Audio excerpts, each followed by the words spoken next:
To all my young men and women out there with body insecurities, I just need to put this out there and let you know that you're all kings regardless of your body shape. Anybody that says otherwise or tries to bring you down because of your physical features is not worthy of your time and does not deserve a place in your life in the first place. Now, if you're one of such people, then please refrain from following me because that is not the community mindset I'm trying to establish. However, if you've decided to be on the verge of health and optimism, then you've come to the right place and we're going to do this together. And that's a respectable decision. So on that note, let's get real.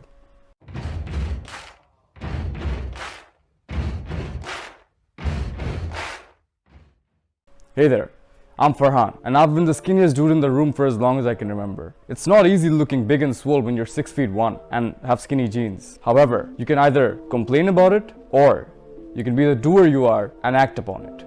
On this video, we're going to act upon this. And I'm going to make sure that you overcome your heart gainer phase. Our video is going to consist of 3 segments consisting of the workout, the diet, and the essentials. So without further ado, let's get started with the workout.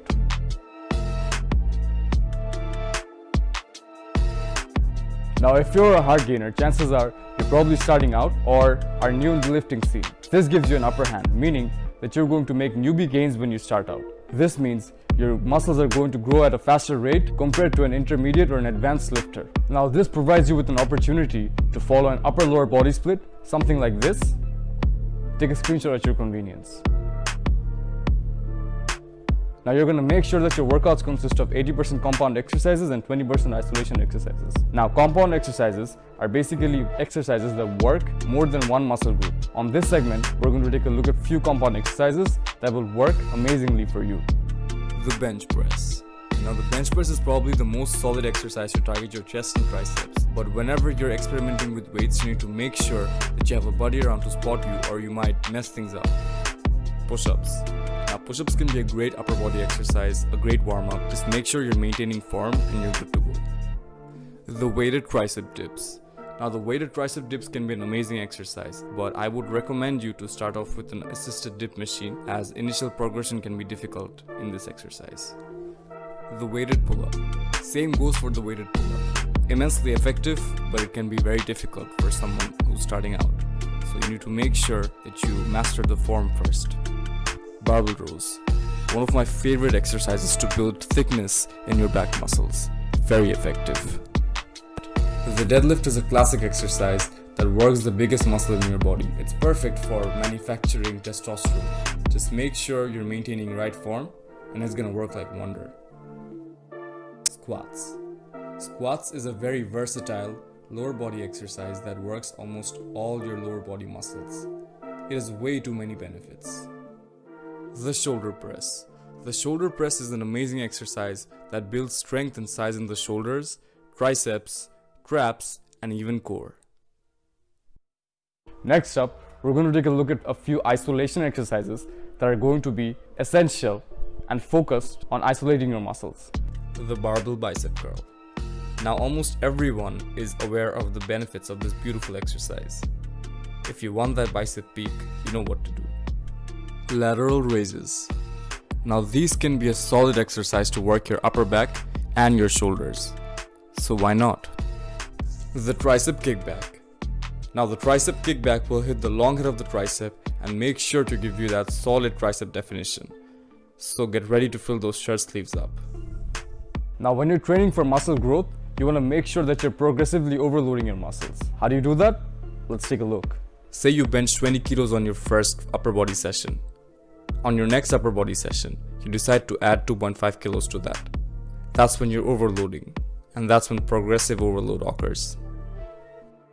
Now, the basic concept of progressive overload happens when you're increasing your workout volume over time. To summarize the workout segment of the video, we're going to be following an upper-lower body split. We're going to be focused on 80% compound exercises and 20% isolation exercises, and we're going to be progressively overloading our muscles.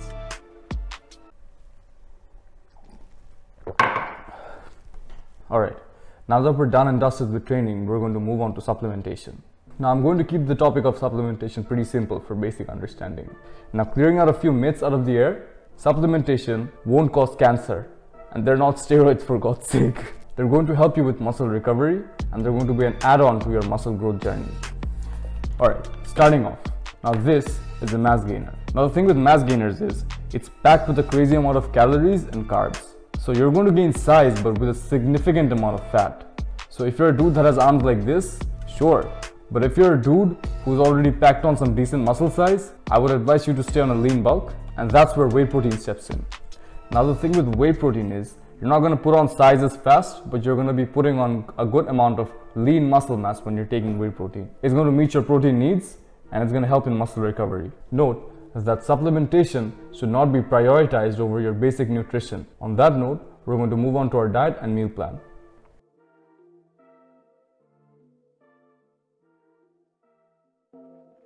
Do make sure that you're eating at a caloric surplus, meaning that you're consuming more calories than you're burning.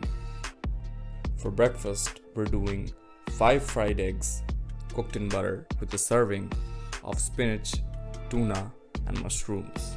On the side, we have a bowl of oatmeal made with my favorite chocolate flavored whey protein, bananas, strawberries, and whole milk.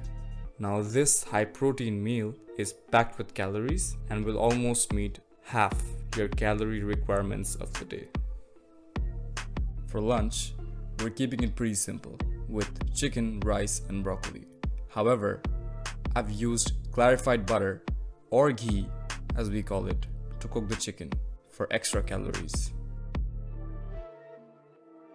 Do note that rice and broccoli will be staple in lunch and dinner. However, the choice of protein is entirely up to you. I do steak on the weekends, that's why I've cooked steak tonight.